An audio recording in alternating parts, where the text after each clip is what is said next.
이렇게 14장입니다. 여호와께서 모세에게 말씀하여 이르시되 이스라엘 자손에게 명령하여 돌이켜 바다와 믹돌 사이에 비하 히로답 곧 바알스본 맞은편 바닷가에 장막을 치게 하라. 바로가 이스라엘 자손에 대하여 말하기를 그들이 그 땅에서 멀리 떠나 광야에 갇힌 바 되었다 하리라. 내가 바로의 마음을 완악하게 한즉 바로가 그들의 뒤를 따르리니 내가 그와 그의 온 군대로 말미암아 영광을 얻어 애굽 사람들이 나를 여호와인 줄을 알게 하리라 하시매 무리가 그대로 행하니라. 그 백성이 도망한 사실이 애굽 왕에게 알려지매 바로와 그의 신하들이 그 백성에 대하여 마음이 변하여 이르되 우리가 어찌 이같이 하여 이스라엘을 우리를 섬김에서 놓아 보내었는가 하고 바로가 곧 그의 병거를 갖추고 그의 백성을 데리고 갈새 선발된 병거 600대와 애굽의 모든 병거를 동원하니 지휘관들이 다 거느렸더라. 여호와께서 애굽 왕 바로의 마음을 완악하게 하셨으므로 그가 이스라엘 자손의 뒤를 따르니 이스라엘 자손이 담대히 나갔습니다. 애굽 사람들과 바로의 말들 병거들과 그 마병과 그 군대가 그들의 뒤를 따라 바알스본 맞은편 비하이롯곁 해변 그들의 장막 침대에 미치니라. 바로가 가까이 올 때에 이스라엘 자손이 눈을 들어본즉 애굽 사람들이 자기들 뒤에 이른지라. 이스라엘 자손이 심히 두려워하여 여호와께 부르짖고 그들이 또 모세에게 이르되 애굽에 매장지가 없어서 당신이 우리를 이끌어내어 이 광야에서 죽게 하느냐 어찌하여 당신이 우리를 애굽에서 이끌어내어 우리에게 이같이 하느냐 우리가 애굽에서 당신에게 이른 말이 이것이 아니냐 이르기를 우리를 내버려 두라 우리가 애굽 사람을 섬길 것이라 하지 아니하더냐 애굽 사람을 섬기는 것이 광야에서 죽는 것보다 낫겠노라. 모세가 백성에게 이르되 너희는 두려워하지 말고 가만히 서서 여호와께서 오늘 너희를 위하여 행하시는 구원을 보라. 너희가 오늘 본 애굽 사람을 영원히 다시 보지 아니하리라. 여호와께서 너희를 위하여 싸우시리니 너희는 가만히 있을지니라. 여호와께서 모세에게 이르시되 너는 어찌하여 내게 부르짖느냐 이스라엘 자손에게 명령하여 앞으로 나아가게 하고 지팡이를 들고 손을 바다 위로 내밀어 그것을 갈라지게 하라. 이스라엘 자손이 바다 가운데서 마른 땅으로 행하리라. 내가 애굽 사람들의 마음을 완악하게 할 것인즉 그들이 그 뒤를 따라 들어갈 것이라.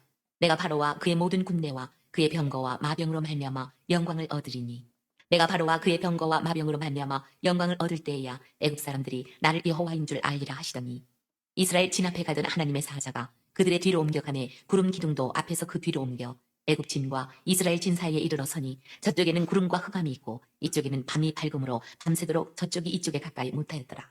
모세가 바다 위로 손을 내밀매 여호와께서 큰 동풍이 밤새도록 바닷물을 물러가게 하시니 물이 갈라져 바다가 마른 땅이 된지라. 이스라엘 자손이 바다 가운데를 육지로 걸어가고 물은 그들의 좌우에 벽이 되니 애굽 사람들과 바로의 말들 병거들과 그 마병들이 다 그들의 뒤를 추격하여 바다 가운데로 들어오는지라. 새벽에 여호와께서 불과 구름 기둥 가운데서 애굽 군대를 보시고 애굽 군대를 어지럽게 하시며 그들의 병거 바퀴를 벗겨서 달리기가 어렵게 하시니 애굽 사람들이 이르되 이스라엘 앞에서 우리가 도망하자. 여호와가 그들을 위하여 싸워 애굽 사람들을 치는도다. 여호와께서 모세에게 이르시되 내 손을 바다 위로 내밀어 물이 애굽 사람들과 그들의 병거들과 마병들 위에 다시 흐르게 하라 하시니 모세가 곧 손을 바다 위로 내밀매 새벽이 되어 바다의 힘이 회복된지라. 애굽 사람들이 물을 거슬러 도망하나 여호와께서 애굽 사람들을 바다 가운데 엎으시니 물이 다시 흘러 병거들과 기병들을 덮되 그들의 뒤를 따라 바다에 들어간 바로의 군대를 다 덮으니 하나도 남지 아니하였더라. 그러나 이스라엘 자손은 바다 가운데를 육지로 행하였고 물이 좌우에 벽이 되었더라. 그날에 여호와께서 이같이 이스라엘을 애굽 사람의 손에서 구원하시매 이스라엘이 바닷가에서 애굽 사람들이 죽어 있는 것을 보았더라. 이스라엘이 여호와께서 애굽 사람들에게 행하신 그 큰 능력을 보았으므로 백성이 여호와를 경외하며 여호와와 그의 종 모세를 믿었더라. 이상은 하나님의 말씀입니다. 오늘은 옹해바다를 건너기 전의 사건과 그리고 옹해바다를 건넌 후의 일입니다. 이제 이스라엘 백성들이 애굽에서 나왔습니다. 우리는 잘 아는 대로 나오는데 바로가 이스라엘 백성들을 향해서 저것들은 광야에서 헤매더니 자 3절 보겠습니다. 3절에 보는데 바로가 이렇게 말해요.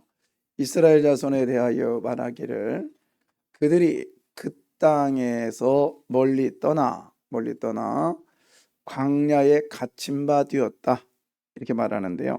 원래는 이제 조금 더 쉽게 설명하면 이런 뜻입니다. 이스라엘 자손들이 막막한 광야길에서 이곳저곳 헤매더니 그들이 마침내 광야에 갇히게 되었구나. 이렇게 좀 쉽게 설명하면 그러니까 이곳저곳 헤매고 돌아다니더니 마침내 광야에 갇혔다. 왜 그러냐? 앞에는 홍해바다, 뒤에는 지금 자기들 병거가 출발할 거니까 그랬어요. 근데 여기서 보면 좀 의아해요. 나가라고 할 때는 언제고 이렇게 그러니까 성경에서 완악했다 이런 단어를 지금 쓰고 있는데 그 전에 지금 이제 그 바로는 바보가 아니에요. 지금까지 이스라엘 백성들에게 엄청 혼났잖아요. 근데 이스라엘 백성들이 혼났기 때문에 그들에 대해서는 생각이 달랐을 거예요. 근데 5절 한번 보겠습니다. 5절에 그 백성이 도망한 사실이 애굽 왕에게 알려짐에 바로와 그의 신하들이 그 백성에 대하여 마음이 변하여 이르되 우리가 어찌 이같이 하여 이스라엘을 우리를 섬김에서 놓아 보내었는가 하고. 자, 거기서 약간의 그 뉘앙스가 좀 다른데 뒤에는 어찌 이같이 하여 이스라엘을 우리를 섬김에서 놓아 보내었는가 이제 겹친 건데요. 그 앞에 보면은 그 백성이 도망한 사실이 애굽 왕에게 알려짐에라고 돼 있잖아요. 여기는 이 그 백성이라고 하는 것은 이스라엘 백성들을 포함한 어쩌면 뺄 수도 있어요. 잡족들 있죠. 그들이 바로에 대해서 도망친 걸 알게 된 거예요. 그래서 같이 몰고 와서 이스라엘 백성들까지도 다 지금 멸망시키려고 했던 겁니다. 그러니까 여기는 바로가 자기가 신으로 인정받지 못했다라는 그거에 대한 울분일 수 있어요. 단순한 이스라엘 백성들이 나간 거에 대한 나갔기 때문에 내가 너희를 죽일 거야가 아니라 여기는 그 백성의 앞에 단어와 뒤에 단어는 좀 다를 수 있다는 얘기예요. 자, 여튼 그런 의미가 좀 있고요. 이스라엘 백성들이 가는 가운데 지금 바로는 쫓아옵니다. 여기서 우리가 알 수 있는 것은 보통은 애굽이나 애굽 군대를 세상으로 봐요.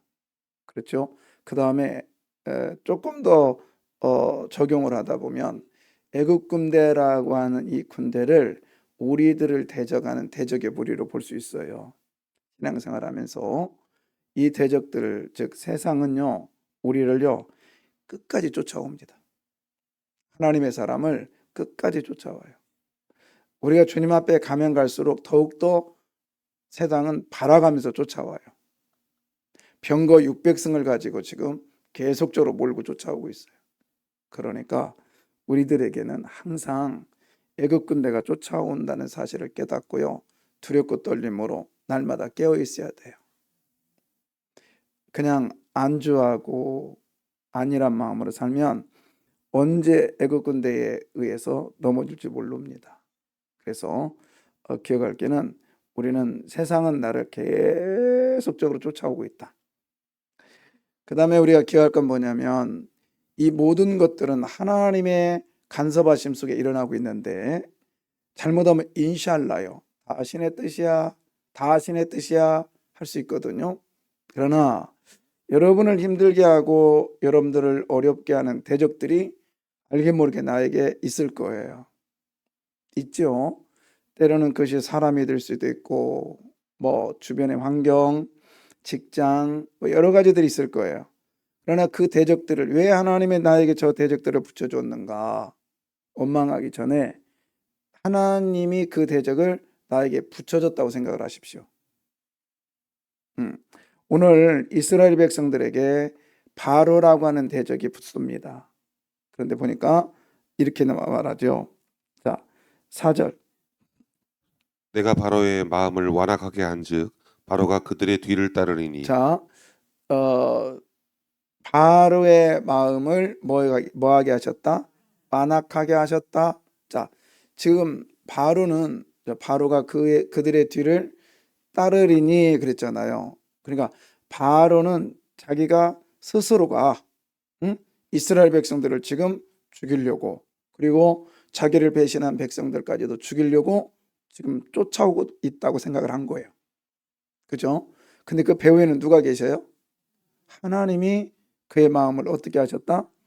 완악하게 하셨다. 이 완악에 대한 단어는 딱딱하다 이런 뜻이고요. 또 하나는 굳어있다 이런 뜻이고 그 다음에 또 하나는 강하다라는 뜻이 있는데 강하다라는 뜻이 이 완악이라는 뜻이 강하다라는 뜻이 있는데요. 이게 뭐냐면 하나님을 대적하고 하나님 앞에 막 그냥 대항하면서 세상에는 쩔쩔쩔쩔 매는 걸 이거를 완악이라고 그래요. 이거의 반대말은 뭐겠어요? 온유예요. 온유. 하나님을 위대하게 여기고, 그러니까 하나님 앞에 쩔쩔매고 세상 앞에는 강한 것, 이게 온유고요. 이거에 대한 반대는 하나님 앞에는 강한 거예요. 하나님이 어디 있냐고. 하나님 당신이 나에게 해준 게 뭐 있냐고. 그러면서 세상에는 돈 벌기 위해서 쩔쩔쩔매는 것. 이게 완악함입니다. 우리는 예배 드릴 때에 완악함과 온유가 겹쳐요. 겹친다고. 항상 그래요. 근데 이 바로의 생각을 보십시오. 나는 지금 하나님을 인정하지 않기 때문에 이스라엘 백성들을, 그리고 나를 배신한 백성들을 죽여야 될 대상으로 여기는 거예요. 바로의 생각은 그러니까 자기 생각인 것처럼 느껴지지만 이것을 지금 누가 허락하신 거예요? 하나님이 놔버렸어요. 그냥 하나님 입장에서 그냥 놔버린 거예요. 그래, 네 뜻대로 살아가봐. 놔버린 거예요. 그러니까 우리가 살아가면서 죄짓고 살고 하나님 말씀에 거부하면서 살면서도 뭐 이렇고 오히려 더 잘 돼. 기도 안 꺼도 더 잘 돼. 예배 안 드리고도 더 잘 돼. 그거는 완악한 거예요. 하나님 그냥 놔둬버린 거예요. 그러나 끝내 그 놔둬버린 것을 통해서도 하나님은 영광을 받으십니다. 나중에는 어떻게 냐 영광 받는다는 게 뭐냐면 두 손 들고 오게 하시겠다는 거예요. 14절. 여호와께서 너희를 위하여 싸우시리니 너희는 가만히 있을지니라. 예, 누가 싸울 거예요? 이제 하나님 여호와께서 싸우십니다. 그러면서 17절 보겠습니다. 17절. 내가 애굽 사람들의 마음을 완악하게 할 것인즉 그들이 그 뒤를 따라 들어갈 것이라. 내가 바로와 그의 모든 군대와 그의 병거와 마병으로 말미암아 영광을 얻으리니. 내가 뭐를 얻으리니? 영광을 얻으리니. 그래서 영광을 얻는다는 게 뭐냐? 18절에 보시면 내가 바로와 그의 병거와 마병으로 말미암아 영광을 얻을 때에야 애굽 사람들이 나를 여호와인 줄 알리라 하시더니. 할렐루야. 영광을 얻는다는 게 뭐냐면 나를 누군 줄 안다. 그렇죠. 그게 영광을 얻는 거예요. 그러니까 바로를 허락해 주신 것, 즉 우리가 내 뜻대로 살아도 잘 될 때 내 잘나서가 아니라 하나님은 그냥 풀어준 거예요. 그리고 너는 그것을 통해서 내가 영광을 받을 거야. 쉽게 말해서 모든 영광 하나님께, 이게 아니라 이것도 될 수 있어요 나중에는. 그러나 하나님이 영광 받는다는 게 뭐냐면 하나님이 하나님 되심을 알게 해 주시겠다는 거예요. 그러니 여러분, 내가 하나님의 뜻대로 살지 않아도 바로처럼 살았는데도 잘 되고 있다. 이거는 조금만 더 가면 매가 기다려요. 매가 기다린다고. 근데 같은 매도 회초리가 나와요, 몽둥이가 나와요. 안 맞는 게 낫지. 안 맞는 게. 근데 몽둥이가 기다리고 있어요. 어떻게? 나중에 이스라엘 사람들이 해변에서 애굽 사람들의 시체를 봅니다. 완전히 쭉 뻗은 그 모습을 보게 된단 말이에요. 그것도 하나님 앞에만 보이는 게 아니라 내가 무시했던 그 사람 앞에 내가 쭉 뻗은 모습을 보여주게 하시겠다는 거예요. 그러니까 여러분, 주변의 대적에 대해서 대항하지 마십시오. 그냥 그래, 저 사람이 왜 저럴까? 하나님이 마음을 완악하게 하셔서 그럴 거야. 끝내 하나님은 저 사람을 통해서 나는 내 하나님을 믿거든. 나는 내 하나님을 살아계심을 믿거든. 근데 저 사람은 하나님이 살아계시다면 저렇게 험담 안 해. 하나님이 살아계시다면 저렇게 대적 안 할 건데 저렇게 하는 이유, 언젠가는 바로처럼 하나님이 영광 받으실 거야. 이거는 그 사람은 완악이고요. 나는 뭐예요? 온유예요, 온유. 아멘. 그래서 여러분은 온유한 사람인 줄 저는 믿습니다. 그리고 여러분은 온유한 사람이에요. 왜? 모든 걸 누구께 맡기니까. 그렇죠. 하나님께 맡기니까. 자, 그 다음에 우리가 또 생각할 건 뭐냐면 그 악한 영들은요, 그러니까 나를 힘들게 하는 대적들은요, 결국에는 알고 봤더니 하나님의 영광의 수단일 뿐이야. 그러니까 도구예요, 도구. 그러니까 겁내지 마십시오. 그리고 힘들어하지 마세요.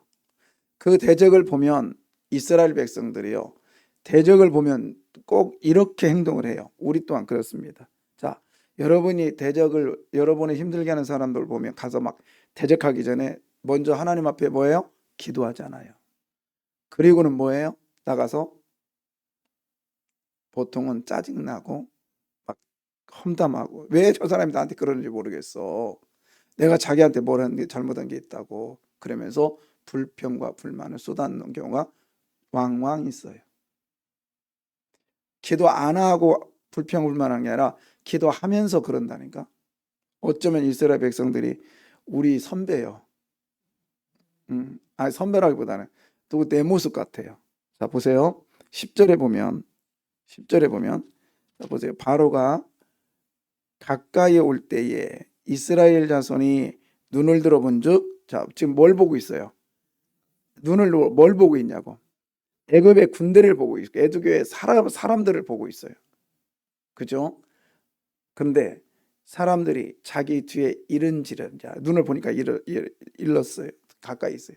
그러니까 이스라엘 자손이 심히 두려워서 어떻게 하나님께 부르짖습니다. 할렐루야. 예, 너무 좋아요. 아멘. 근데 이 사람이 누구? 자, 그 다음에 11절 바로 이어지는 말 보세요. 그들이 또 모세에게 이릅니다. 애굽에 뭐가 없어서? 지금 이 사람들 뭐였어요? 지금 아이고 우리가 매장지가 없어서 여기 죽게 하시는군요. 감사합니다. 지금 그러고 있는 거야? 뭐죠 지금? 불평과 불만을 쏟고 있는 거예요. 근데 놀랍게도 이 사람들이 10절에 뭐 하고 있었어요? 여호와께 뭐 있었어요? 기도했던 사람이요. 기도가 끝나자마자 그 입으로 뭐 하고 있어요? 잘하고 있다, 그죠? 누구 같아? 어쩌면 이 모습이 정확하게 내 모습이요. 그렇죠? 예. 애굽 사람을 보고 하나님 앞에 기도해요. 그런데 기도가 끝나자마자 뭐 하고 있어요? 나는 지금도요, 제 귀에 막 쟁쟁한 소리가 들린다니까. 새벽 예배 다 끝나고 나가면서 신발 잊어버리니까 어떤 썩을 년이 이거 가져갔냐고. 난 지금도 그 말이 지금도 귀에 쟁쟁쟁거려요. 그것도 얼마나 크게 했으면 내가 여기 앉아있는 애 들렸겠어. 응? 그래서 제가 요즘 나갈 때는 뒤에다 불 켜드리고 그 다음에 우리 신발 한번 다 신게 하고 그 소리 안 들으려고 이제. 정확하다니까요. 어쩌면 기도 많이 하면 할수록 불평과 불만거리가 더 나올 수 있다는 얘기. 교회의 불만은요, 초신자들이 하지 않아요. 교회의 행정에 깊이 들어와 있는 사람, 목사를 안다고 깊이 알고 있는 사람들이 더 많이 불만거리를 가져요. 그래서 저는 여러분을 일부러 거리 두지는 않아요. 다 사랑하니까. 그러나 일부러 내 편 만들지 않으려고 수도 없이 노력해요. 제가 될 수 있으면 공정하게 사랑하려고 합니다. 그러나 인간이라 안 되네. 그래서 목사님은 누구만 사랑해? 사실이요. 그러니까 욕 많이 해. 괜찮아.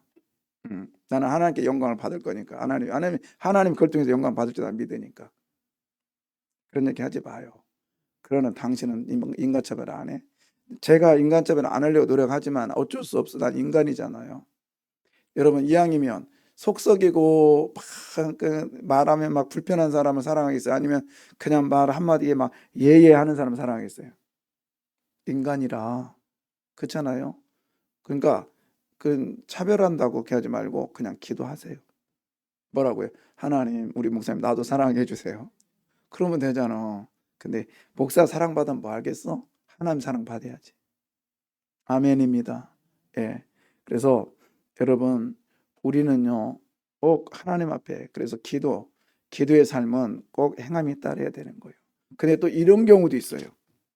15절. 여호와께서 모세에게 이르시되 너는 어찌하여 내게 부르짖느냐 이스라엘 자손에게 명령하여 앞으로 나가게 하고. 자, 이게 무슨 뜻이냐면 하나님은 그럼 너 기도하지 마 이렇게 느껴지는 것 같아. 그죠? 근데 이거는 자 이렇게 해야 돼요. 이거는요 그 하나님의 내면의 그 마음을 알아야 되는데 이런 거예요. 모세야 너 왜 기도만 하고 있어? 이런 뜻입니다. 그 다음 구절 보세요. 그 다음 보세요. 이스라엘 자손에게 모세야 너 왜 부르짖고만 여기서 앉아만 있냐? 가서 앞으로 뭐하고? 그러니까 이스라엘 백성들에게 가가지고 앞으로 나가자 이렇게 말을 하라는 거예요. 응? 그 다음에 16절 보면 지팡이를 뭐하고? 들고 손을 바다 위로 내밀고 그것이 갈라지게 하라. 자, 그 다음 이스라엘 자손이 바다 가운데서 마른 땅으로 뭐하리라? 행하리라. 다 동사요. 움직이라는 거예요. 그러니까 주저앉고 기도만 하지 말고 행동으로 옮겨라. 이런 겁니다. 여러분, 기도자의 자세요. 첫 번째 기도자의 자세는 기도했으면 불평하지 말고 기도했으면 뭐하라? 행동으로 옮겨라. 이거를 지금 말해주고 있는 거예요. 여러분, 우리의 삶은요, 기도한 사람은 반드시 행함으로 보여야 됩니다. 아멘이요. 근데 꼭 기도한 대로 지금 그냥 뭐 이렇게 이거 해주십시오 해서 거기를 막 매진하는 게 아니라 기도했으면 자기의 삶에 충실하라는 거예요. 예, 열심히 살라는 겁니다. 그게 기도자의 삶이요. 아멘이죠. 그래서 오늘 우리들에게 주어진 그 시간에 내 앞에서 일어날 일들에 대해서 원망하지 말고 불평하지 말고 오늘 우리 기도하잖아요. 오늘 하루 잘 보내게 해주십시오. 기도해야 안 해요? 예. 그랬으면 그 다음에는 행동으로 옮겨야 돼요. 나가서 명령하라. 나가서 네 본분이 뭐야 지금? 지도자잖아요. 그러니까 이스라엘 백성들에게 명령하면서 순종의 삶을 행함의 삶을 살아라. 그냥 근데 그렇게 하지 않으면 반드시 내 입에서 나오는 게 원망이야. 불평이야. 네. 하나님은요 끝까지 우리를 단련시키시기를 원하세요. 자, 그 다음에 우리가요 진짜인지 가짜인지는 언제 아냐? 뭐 여러 가지가 있지만 어려움이 닥쳐보면 진짜인지 가짜인지 알아. 오늘 14절 여호와께서 너희를 위하여 싸우시리니 너희는 가만히 있을지니라. 지금 누가 쳐들어와? 누가 오고 있어요? 일곱 군데가 오니까 막 지금 난리가 났잖아요. 근데 자, 이건 진짜예요, 가짜예요? 이제 알아서 11절 가짜의 모습을 보면 그들이 또 모세에게 이르되 애굽에 매장지가 없어서 당신이 우리를 이끌어내어 이 광야에서 뭐하게 하느냐? 죽게 하느냐? 어찌하여 당신이 우리를 애굽에서 이끌어내어 우리에게 이같이 하느냐? 자, 지금 앞에 뭐가 있다고요? 뒤에 뭐가 있다고? 애굽 군대가 있는 환란이 딱 닥치니까 신앙이 진짜인지 가짜인지 확 드러났어요. 이스라엘 백성들은 이 환란 속에서 뭐를 해요? 원망. 그러니까 기도를 살짝 해놓고는 뭐예요? 원망으로 장식을 해요. 그런데 똑같은 이스라엘 백성들 안에 있는 모세는 이런 상황 속에서 기도하더니 기도 끝나고 뭐예요? 행함으로 보이고 있어요. 이게 진짜예요. 그래서 우리가 진짜인지 가짜인지가요. 환란이 딱 겹치면 알아요. 누구나 그리스도인들은 첫 번째는 기도합니다. 아이고 하나님 나에게 왜 이런 일이 있나요? 기도해요. 그러나 시간이 조금 지나면요. 진짜는요. 그걸 통해서 하나님의 뜻을 찾으려고 감사. 더 큰 병 안 걸리게 해줘서 감사. 더 아프게 안 해서 감사. 진짜요. 근데 가짜는 기도해놓고 뭐래요? 왜 나에게 왜 하필이면 이런 병이 걸렸나? 왜 재수 없이 이런 일이 일어나나? 이게 가짜예요. 근데 여러분 이게 다른 사람의 이야기가 아니라 누구 이야기예요? 나의 이야기 아니에요? 솔직히 말해봐요. 그렇잖아요. 그래서 저도 이렇게 보니까 좀 원치 않는 병원이나 같은 데 가서 원치 않는 병명이 딱 받아들였을 때 제가 보니 제 경험으로 보니까 한 병원 가서 끝내지 않았더라고요. 보통 4군데는 다녔더라고. 그러면서 제가 무슨 생각을 했겠습니까? 불평도 많이 했을 거고 원망도 했을 거 아니에요. 그렇잖아요. 예. 근데 수술해놓고요. 너무 아프니까 이게 뜻대로 회복이 안 되는 거예요. 이게 그랬으니까 어떤 분이 그러더라고요. 목사님 많이 아파요? 그래서 진짜 안 아프겠어? 그랬더니 나는 괜찮았는데 그래요. 그래서 속으로 씩씩 나오더라고요. 근데 그 사람이 그래, 나는 젊었을 때 해서 그러나 봐요. 그래요. 그러는데 내가 이제 그러고 나서 괜히 했네. 그런 생각이 들었어요. 그냥 뭐 3개월이나 6개월마다 계속 추적 검사 그냥 할 걸. 근데 그런 생각이 들더라고요. 문득 들려지는 소리예요. 어차피 나중에라도 해야 될 거라면 조금이라도 그 젊은 사람 얘기 들었잖아. 너 나이 먹고 하면 더 힘들어. 그 생각이 딱 드니까 오히려 뭐가 나와요? 감사가 나오더라고. 할렐루야. 예. 제가 한 일주일 동안 죽을 먹으니까 죽을 마시더라고. 이게 먹는 기쁨이 얼마나 대단한가, 그죠? 그래서 그렇게 하면서 회복되는데, 야, 역시 하나님이 일하시는구나. 그래서 이번에 잠 많이 느끼는데 자다가 너무 아픈 거예요. 너무 아픈 거예요. 그래서 뭐 새벽에 일어나가지고 흰중대를 손에 들고 그냥 또 잤네. 근데 너무 감사한 게 지금 한 3일은 아프기 전에는 제가 꼭 2번, 3번 깼거든요. 근데 한 3일 정도는 지금 푹 자고 있습니다. 예. 하나님 푹 쉬라고. 지금 이 엉덩이가 얼마나 근질근질한지 모르겠고요. 지금 막 속이 부글부글 끓어요, 막. 그래도 하나님이 이런 기회를 나에게 주셨구나. 목욕실에 하루 종일 앉아 있으면서 어쩔 줄 모르겠어요, 막 지금 몸이. 그런데 하나님께서 기회를 주셨구나. 처음에는 불평과 불만이 막 쏟아지기 시작하는 거예요. 할 일 엄청 많거든요, 지금. 지금 교회 해야 될 일도 엄청 많은데, 그런데 하나님께서 수다, 너 봐봐. 아프니까 아무것도 못하잖아. 목소리도 안 나와요. 배에다 힘 안 주니까. 근데 이게 나중에는 모세처럼 기도만 하지 말고 불평하지 말고 행함으로 보이라는 하나님의 음성. 여러분, 환란이 닥쳤을 때 내가 진짜인가 가짜인가가 드러나게 돼 있다. 가짜는 기도해 놓고 뭐예요? 불평해요. 진짜는 기도해 놓고 뭐예요? 행함으로 옮기는 순종을 살아요. 여러분, 나는 진짜일까요? 가짜일까요? 따라서요. 왔다리 갔다리 해요. 기도하겠습니다.